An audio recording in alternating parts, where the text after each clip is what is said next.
Isang mapagpalang araw sa ating lahat. Ngayong umaga, tatalakayin natin ang kasaysayan ng wika at panitikan. Okay. So, mayroong panitikan ng mga Pilipino bago pa man dumating ang mga Kastila. Sinasabi sa kasaysayan na bago pa man ang Imperyong Majapahit, ang Pilipinas ay mayroon ng panitikan, ang mga pinuno at ito ay nagmula sa pasalitang tradisyon. So, ang pinagmula ng panitikang Pilipino, ang mga mag-aaral at patnubay na nilikha ng matatanda na nagpasalin-salin sa bibig ng mga mamamayan. Una, ang alamat. Ito ay base lamang sa kanilang obserbasyon sa mga bagay-bagay sa kapaligiran.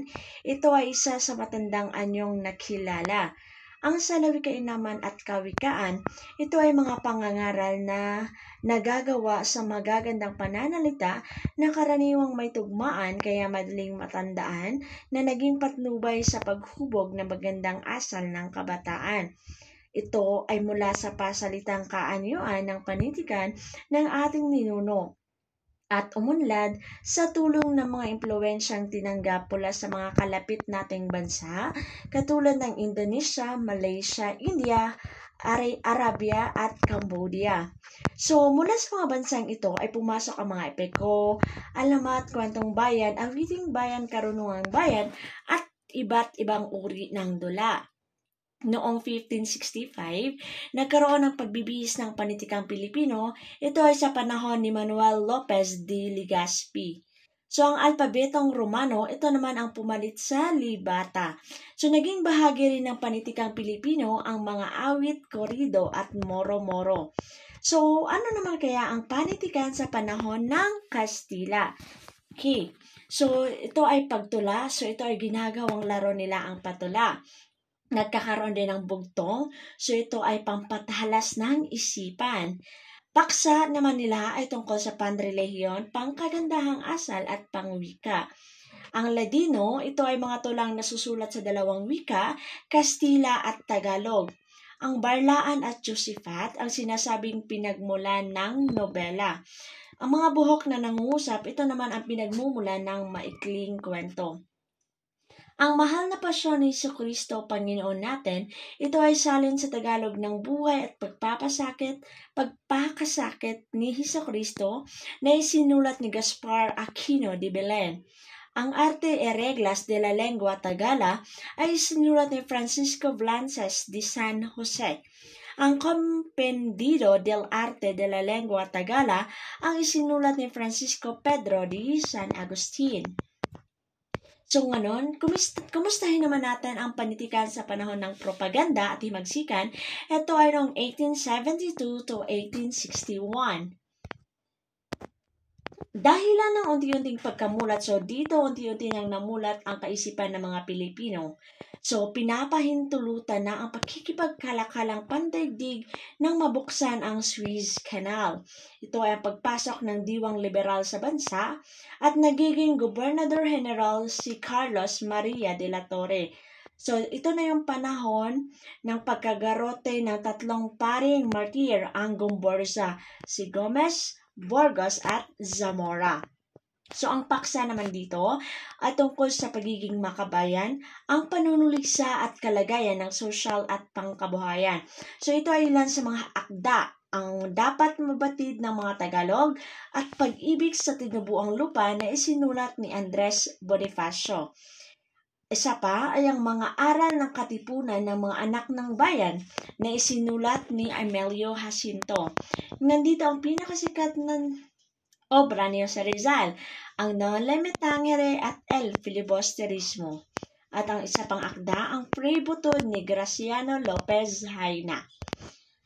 Sunod, dako naman tayo sa panitikan sa panahon ng Amerikano. Ito ay sa panahon ng 1900, 19 to 1941. Dito, ang mga manunulat ay hindi rin nagkakaroon ng kalayaang maipahayag ang kanilang damdamin. Sa pilitan, ipinag-utos ang pagtuturo ng Ingles sa mga paaralang pampubliko. So basically, Ingles ang naging wika at lengguwahe. So si Lope K. Santos, dito sumulat ng artikulong makabayan sa El Renacimiento at Muling Pagsilang. Si Juan K. Abad, at Aurelio Tolentino ang sumulat at nagtanghal ng mga dulang makabayan at siya ang itinuturing na ng mga Amerikanong mapanghimagsik. Ang tanikalang ginto, ito ay sinulat ni Juan K. Abad, kahapon, ngayon at bukas ni Aurelio Tolentino. So, ang diwang romantisismo ang ginamit ng mga Amerikano sa panitikan upang mapabilis pang lalo ang pagbabago sa katutubong isipan ng mga Pilipino. So, 1922 to 1934, ito ang tinaguriang panahon ng ilaw at panitik. So, ang liwayway, ang una itong nakilala sa tawag na photo news. Ito ay noong 1922 at nagpasigla sa panitikan. So, ang panitikan dito ay isang samahang sakladista at aristokrata sa panulatang Pilipino. Dako na tayo ngayon, pagkatapos ng Amerikano, ang panahon naman ng Hapones. So, kung sa Amerikano ito ay panahon ng ginto ng nobelang Pilipino, ang Hapones naman ay gintong panahon ng panitikang Pilipino. So, dito ipinagbabawal na ang pagsulat sa wikang Ingles. Tatlong pinakamahusay na maikling kwento sa panahon na ito, ang lupang tinubuan na isinulat ni Narciso Reyes, uhaw na tigang na lupa ni Liwayway Arceo, at lungsod Nayon at dagat-dagatan ni N.V.M. Gonzales.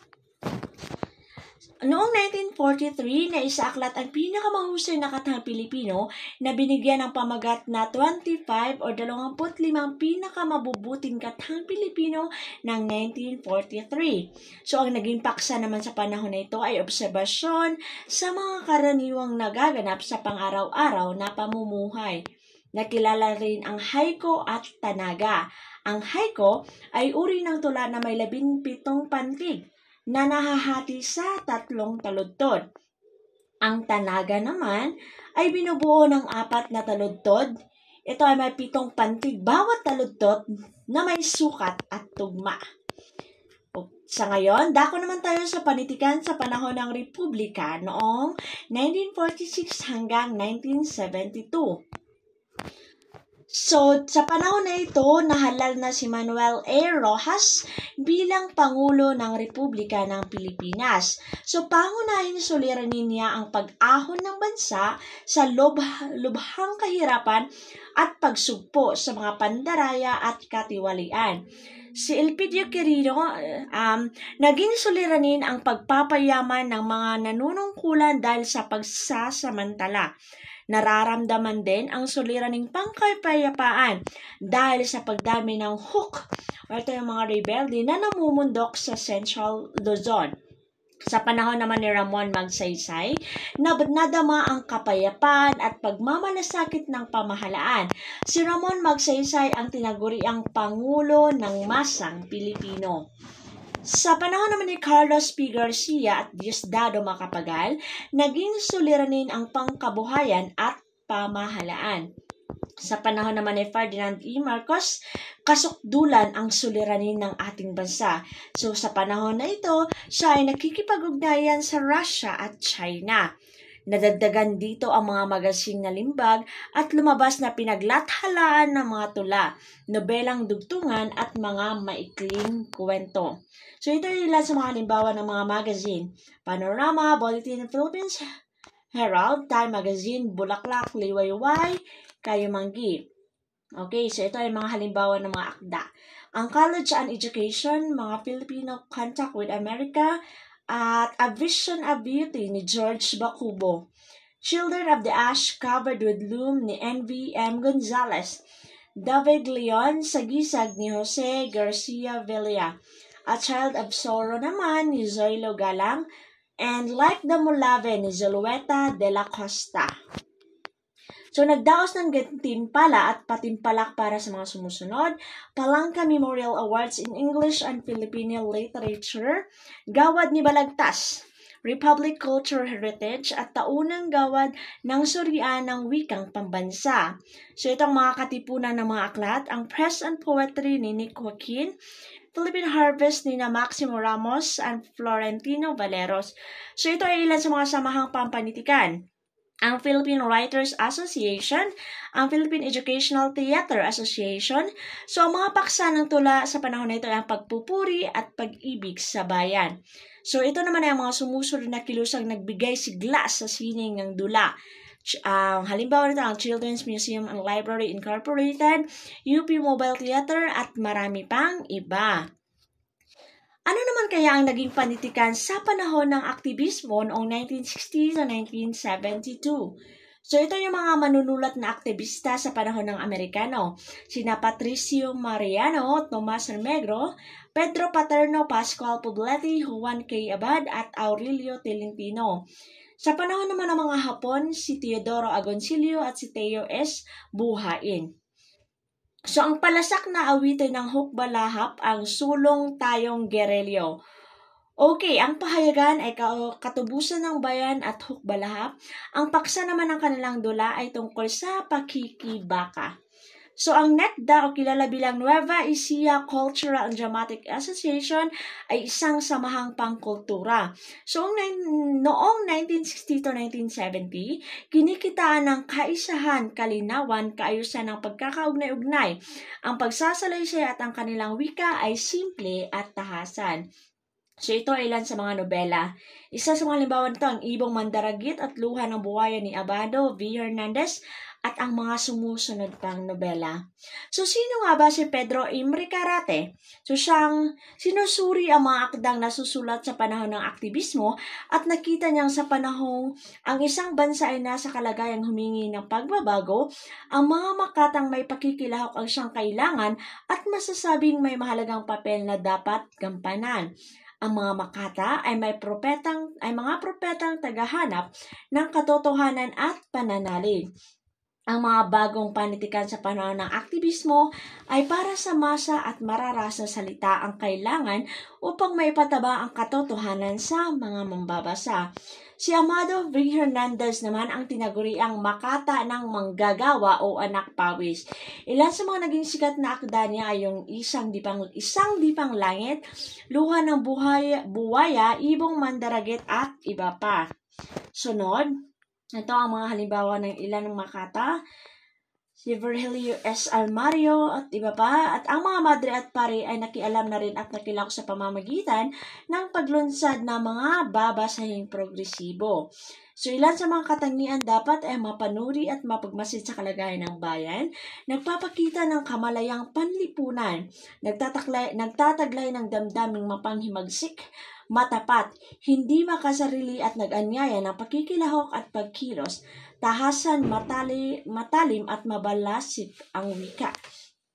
Ilan sa mga paksa nito ay ang kabulukan ng lipunan, pamahalaan at politika, kalakaran ng buhay na tiwali at kahirapan ng mga anak pawis. Dako naman tayo ngayon sa panitikan sa panahon ng Batas Militar at Bagong Lipunan. Ito ay sa taong 1972 hanggang 1985. So, noong Setyembre 21, 1972, ipinairal ni Marcos ang Batas Militar. So, nagkaroon ng katahimikan, natigil ang krimen at pagtaas ng mga bilihin dahil sa kadiwa centers. Nagkaroon ng pagbabagong isip ang mga Pilipino. Si Pangulong Marcos ang pangunahing manunulat at siyang sa panahon niya tinaguri ang panahon ng sanaysay at talumpati. So, itinuturing na pinakabukod na panitikang pampolitika at panlipunan ang panulat ni Marcos. So, ito yung mga akda, 5 Years of the New Society, Notes in the New Society, at iba pa. So, ilan sa mga tula, ito ay, ang paksa ay tungkol sa pag-ibig, buhay at kaligtasan. So, ito ay ilan sa mga halimbawa ng tula. Sa nobela naman, ang mga nobelang naisulat sa Bagong Lipunan ay komersyal ang anyo. Ang paksa naman ay tungkol sa pag-ibig. So, ilan sa mga nobelistang sikat ay sina Liwayway Arceo Bautista, Rosario Guzman Lingat, at Bienvenido Ramos. So, ang dula naman sa panahon na ito, naging sikat si Nicanor Tiongson. Palabas. So, ang palabas ay ang mga dulang Pilipino na may impluwensya ng Kastila tulad ng Sarsuela at Komedya, stage show at Budabil. Layunin ng mga dulang palabas ang magpagbigay ng aliw. Sa paloob, ito naman ay dulang sumasalamin sa lipunan at pakikisangkot ng tao sa lipunan. Halimbawa nito ay ang kabesang Tales ni Paul Dumont. Si Imelda Marcos naman ang tinangka niyang buhayin ang Sarsuela sa pamamagitan ng Sarsuela Foundation of the Philippines. Mahalaga ang naging tungkulin ng tula sa pagkakagamit nito sa pagtataguyod ng mga proyektong inilunsad para mapaunlad ang kaanyuan. Naging paksa naman dito ang pagpaplano ng pamilya, pagtatanim at pagpapasagana sa buhay ng sariling pagsisikap. Ngayon dako tayo sa panitikan sa panahon ng Lakas Bayan hanggang sa kasalukuyan or sa present. Noong Agosto 21, 1983, nagimbal ang sambayan ng Pilipino nang naganap ang pagkamatay ni Benigno Aquino. Noong Pebrero 12, 1986, nagkaroon ng halalan na labag sa itinadhana ng saligang batas. Sa pagbabago ng pamahalaan ay muling nabuhay ang panitikan ng mga manunulat na ilang panahon ding nanahimik. Naging malaya muli ang kanilang panulat at nagkaroon ng kalayaan sa pagpapahayag. Naging layunin ng Makatan ang mga tulang kanilang isinulat ay makapaghatid ng mahahalagang mensahe sa mga mambabasa upang maging kasangkapan sa pagbabago ng lipunang Pilipino. May mga awiting gumigising ng damdamin at nangangaral sa mga kabataan. Ang mga rap tulad ni Francis Magalona, Andrew E. at Carlos Agassi ay pinapalagay na mabisa sa paghahatid ng mensahe. So sila ang ilan sa mga sikat na novelista sa panahon na ito. Rogelio Sicat, Efren Abueg, Dominador Mayrasol, Rogelio Ordoriz. So mayroon parang dalawang uri ng nobela, ang pampanitikan at komersyal. Ang pampanitikan, layunin nitong maghasik ng kamalayang panlipunan. Sa komersyal naman, layunin ay para kumita ng pera. So sila ay ilan sa mga mananaysay na naging sikat sa panahon na ito. Sila naman ang mga kwentista na naging sikat rin sa panahon na ito. So, ano nga ba ang nangyaring pag-usbong ng pambansang wika natin? So, sa panahon ng katutubo noong 800 BC to 800 AD, ang Indian-Indonesian, so nakasulat ng syllabic writing o pagpapantig, natuklasan na din ang episimen sa isang banga na may nakaukit na mga sinuunang letra. So mayroon lamang itong katinig, so ito ay ilan sa mga katinig na natapuan sa nakaukit na banga. So, sa panahon ng Chino noong 10th century hanggang 15th century, so ito yung tinaguri ang New Stone Age, ang Tang, Yuan at Shang dynasties. Layunin dito makipagkalakhalan. Naibahagi na ang mga Tagalog na salita katulad ng mga pansit, susi, pinggan, tsaa, gusi, mangkok at iba pa. Noong panahon ng Kastila, dumating na si Magellan sa Pilipinas noong March 15, 1521. Noong February 13, 1565, dumating si Legazpi para sakupin ang Pilipinas. So dito ipinag-utos ng hari ng Espanya na turuan ng wikang Kastila ang mga katutubo. Hindi tinuro ng mga Kastila ang kanilang wika, sa halip sila ang nag-aral ng wika ng mga katutubo. Dito, ginawang sapilitan ang pag-aaral. Vernacular ang wikang ginamit. Wikang Kastila sa pamahalaan, vernacular naman sa paaralan. Gayunpaman, nakubuti ang pasyang ito dahil nasimulan ang paglinang sa mga regional na wika. Dito nalimat ng mga taong bayan ang kanilang pagiging paganismo, ngunit hindi ang kanilang katutubong wika. Nakaambag ang mga Kastila sa panitikan ng Pilipinas. Romanisasyon ng alibata o baybayin or kilala bilang abecedaryo. Dito ang pagkasulat rin ng aklat gramatika ng iba't ibang wikain sa Pilipinas. Nagsulat ang mga prele ng mga diksyonaryo. Naging bihasa sila sa katutubong wika at ito'y kanilang ginamit sa pagtuturo ng katekismo. Sila rin ay nagbukas ng paaralan sa layuning maituro ang relihiyon. Sa panahon ng propaganda at himagsikan, Okay, so ito ang panahon ng kamulatan. Namulat na ang isipan at damdaming makabayan ng mga Pilipino. Ito ay pinangungunahan ng pangkat ng mga ilustrado, sina Rizal, Luna, Del Pilar, Lopez, Haina at iba pa. Sila yung nakakapag-aral sa ibang bansa at natuto ng ibang ideolohiya. Yun ay ang nasyonalismo at demokrasya. Sa panahon na ito, naitatag ang kartilya ng katipunan ni Emilio Jacinto na nakasulat sa wikang Tagalog. Marami ang naisulat na akdang pampanitikan sa wikang Tagalog tulad ng tula, sanaysay, kwento, liham at talumpati upang magising ang mga Pilipino. Noong November 1, 1897, sa pamamagitan ng Saligang Batas ng Biak na Bato, nakasaad na ang wikang Tagalog ang siyang magiging wikang opisyal ng mga Pilipino. Itinadhana rin sa Artikulo 123 na ang ituturo sa elementarya ay wastong pagbabasa, pagsasalita at pagsulat ng wikang opisyal na Tagalog at ang pangunahing simulain ng Ingles. Sa panahon naman ng Amerikano, nagbunso dito ng malaking pagbabago sa kalagayang pangwika ng Pilipinas. Napatayo ang 7 pambayang paaralan sa Maynila at naging unang guro ang mga sundalong Amerikano na nagtuturo ng Ingles. Noong March 4, 1900, alinsunod sa pangkalahatang kautusan bilang 41, si Kapitan Alberto Todd ay nagsagawa ng mga hakbang tungo sa pagtatag ng isang sistema ng edukasyon. Ito ay ang pagtatag ng isang komprehensibong modernong sistema ng edukasyon, ang paggamit ng wikang Ingles bilang medium sa pagtuturo at ang pagpapatupad ng patakarang sa pilitang pagpasok sa paaralan. So, noong 1901, pinagtibay ng Philippine Commission sa bisa ng Batas 74 na gawing panturo sa mga paaralan ang wikang Ingles. Orientasyon ng mga Amerikano sa edukasyon, ito yung pagpilit sa paggamit ng Ingles bilang medium ng pagtuturo. Dito, malunggod na tinanggap ng mga katutubo dahil sa mga sumusunod na rason. Una, mabuti ang pakikisama ng mga Amerikano. Pangalawa, uhaw ang mga Pilipino sa isang uri ng pag-aaral na liberal. Ang mga paksa naman sa paaralan ay kulturang Amerikano, literatura, kasaysayan, politika at ekonomiya. Ipinagbabawal ang pag-aaral sa anumang bagay sa Filipino. So nagkaroon na ng alphabet. A is for apple, kahit walang apple sa Pilipinas. Lokal, so nagkaroon ng badoy, mga impromptu with class or social.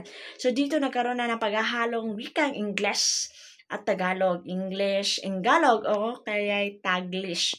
So nagkakaroon na rin ng Cebuano English, Ilocano English at Carabao English. So noong 1925, ang Monroe Educational Commission, dito nakita sa survey na mabagal matuto ang mga batang Pilipino kung Ingles, ang wikang panturo sa paaralan. Kaya noong 1932, panukalang bilang 577, gagamitin bilang wikang panturo sa mga paaralang primarya ang katutubong wika. Ito ay mula noong taong panuruan 1932 to 1933 sa panahon ng Commonwealth. So, ang misyon ni Quezon at Osmeña ang nagpahalaga sa importansya ng wikang pambansa. Layunin ng edukasyon, development ng diwa ng pambansang pagkakaisa o nasyonalismo. Naniniwala ang mga leader na mahalaga ang adopsyon ng isang panlahat ng pambansang wika. So, noong 1943, nagkaroon ng kombensyong konstitusyonal na tinatalakay ang problema sa wika. Kung ano nga ba ang gagamiting opisyal ng wika. So, nagkakaroon sila ng deliberasyon at ang ilan sa mga iminumungkahi ay ang una, ang Ingles ang dapat maging wikang opisyal. Pangalawa, Ingles at Espanyol ang dapat maging wikang pambansa. At pangatlo, Tagalog ang dapat maging wikang opisyal. So, ano kaya ang naging pinal na desisyon nila? So, nandito pa. Pang-apat, dapat magtatag ng Akademya ng Wikang Pambansa na ang pangunahing tungkulin ay ang pag-aaral ng isang pambansang wika. Pang-5, Tagalog ang dapat maging pambansang wika. Sunod, vernacular ang wikang pambansa. Pang-7, magkaloob ng isang wikang pambansa batay sa dialektang Tagalog. So, yun yung mga suggestion or mungkahi sa nangyaring deliberasyon. So napagkasunduan nila ay ito. Dapat nakatutubong wika at hindi dayuhang wika ang wikang pambansa at magpapatuloy bilang wikang opisyal ang Ingles at Espanyol. So noong 1935 sa Saligang Batas, artikulo bilang 14, Section 3, ang Kongreso ay gagawa ng hakbang tungo sa pagpapatibay at pagpapaunlad ng isang wikang pambansa na ibabatay sa mga umiiral na katutubong wika sa kapuluan. Kaya noong November 13, 1936, sa bisa ng Batas Commonwealth bilang 184, itinatag ang Surian ng Wikang Pambansa o SWP.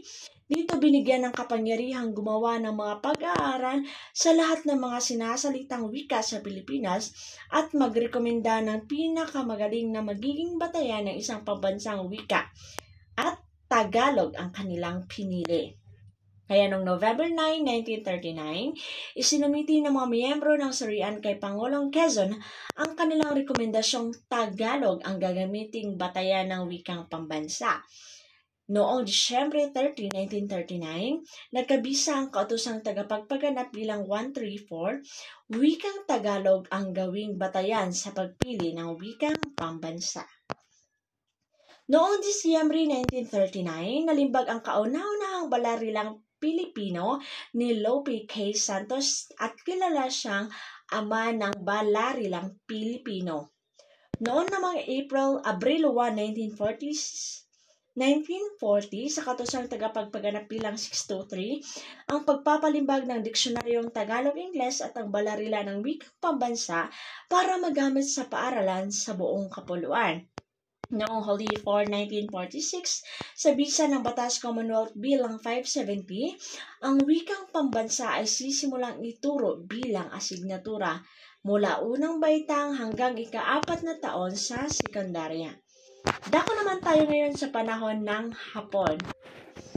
Okay, so dito sa Miklab ang ikalawang digma ang pandaigdig kung saan nasarado ang lahat ng mga paaralan. Kaya't sa muling pagbubukas nito, ipinagamit ng wikang panturo ang wikang katutubo. So sa pamamagitan ng paaralan ay pinasimula nila ang paglaganap ng ideolohiyang Hapones. So ibig ng mga Hapones na malimutan ng mga Pilipino ang wikang Ingles. Kaya't naging maunlad ang wikang pambansa at umunlad rin ang panitikang Pilipino. Inaalis sa kurikulum ang wikang Ingles at sa pilitang ipinalit ang wikang pambansa at Nipongo. Naging paksa ng pagtuturo ang pamumuhay at kulturang Hapones, ang kasaysayan ng silangang Asya at mga awiting Pilipino at Hapones. Naging aktibo si Pangulong Jose P. Laurel sa paglahok sa paghahanda ng bagong konstitusyong nagtakda ng ilang reforma sa edukasyon. Noong November 30, 1943, kautosang tagapagpaganap bilang 10, itinuro ang wikang pambansa mula elementarya hanggang sa kolehiyo. Noong Enero 3, 1944, binuksan ang isang Surian ng Tagalog na magtuturo ng Tagalog sa mga gurong hindi Tagalog. At walang kumontra naman sa panukala dahil takot ang lahat sa mga Hapones. Sa panahon ng Bagong Republika, tatalakay naman natin ito ngayon. Noong Holy 4, 1946, ang Batas Commonwealth bilang 570, ang naging wikang pambansa ay isa ng wikang opisyal sa Pilipinas. Okay, sa parehong taon rin, ang wikang pambansa ay tatawaging wikang pambansang Pilipino. At noong 1951, ang wikang pambansa ay tatawaging wikang Pilipino. So noong March 26, 1954, nilagdaan ni Pangulong Ramon Magsaysay ang proklamasyon bilang 13 kung saan ang pagdiriwang ng Linggo ng Wika ay tuwing March 29 to Abril 4. Noong Setyembre 23, 1955 naman, sa proklamasyon bilang 186, inilipat ang petsa ng pagdiriwang sa Agosto 13 to 19. Dito itinapat sa kaarawan ni Pangulong Quezon. Noong Agosto 13, 1959, kautosang pangkagawaran bilang 7, ang wikang pambansa ay tatawaging Pilipino. Noong 1970, ang Resolution bilang 70, ang wikang pambansa ay naging wikang panturo sa antas ng elementarya. Noong Hulyo 29, 1971, Memorandum Circular 488, magdaos ng palatuntunan sa pagdiriwang ng Linggo ng Wikang Pambansa. Ito ay Agosto 13 hanggang Agosto 19. Muli namang binuo ni Pangulong Marcos ang SWP at itinakda ang mga kapangyarihan nito. Dako na tayo ngayon sa panahon ng bagong lipunan. So noong 1972, base sa saligang batas, ang batasang pambansa ay magsasagawa ng mga hakbang tungo sa pagpapaunlad at formal na paggamit ng pambansang wikang tatawaging Pilipino. At hanggat di binago ang batas, ang Ingles at Pilipino ang mananatiling mga opisyal na wika ng Pilipinas. At noong 1973 naman, sa tulong ng resolusyon, ang patakarang edukasyong bilingual. At noong Setyembre 10, 1983, ang Constitutional Commission ay naprubahan na formal na pagtibayin ang Filipino bilang wikang pambansa. So, tatalakayin natin ngayon ang 1986 hanggang sa kasalukuyan. So, noong October 12, 1986, pinagtibay ang implementasyon ng paggamit ng Filipino bilang pambansang wika. At noong Enero 1987, base sa kautosang tagapagpaganap bilang 117, pinalitan ang SWP ng LWP nang ibig sabihin, linangan ng mga wika sa Pilipinas. At noong Mayo 1987, inilalabas ni Dr. Lourdes Quisumbing ang kalihim ng edukasyon na ang kautosang pangkagawarang bilang 32, Filipino ang wika ng literacy at Ingles sa wikang agham at teknolohiya. Kaya sa bisa ng kautosang pangkagawarang bilang 81, nagsagawa ng reforma sa alpabeto at sa mga tuntunin ng ortografiyang Filipino. So, ang alpabeto at patnubay na spelling ng wikang Filipino.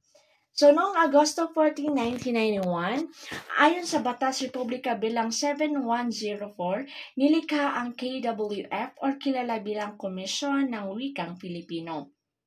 At noong Hulyo 15, 1997, nilagdaan ni Pangulong Fidel V. Ramos ang proklamasyon bilang 1041 na nagpapahayag sa taunang pagdiriwang ng buwang pambansa o buwan ng wikang pambansa tuwing Agosto 1 hanggang 31. So, yun lamang po ang tungkol sa kasaysayan ng ating panitikan at wika sa Pilipinas. Ulit, magandang araw sa anyong lahat.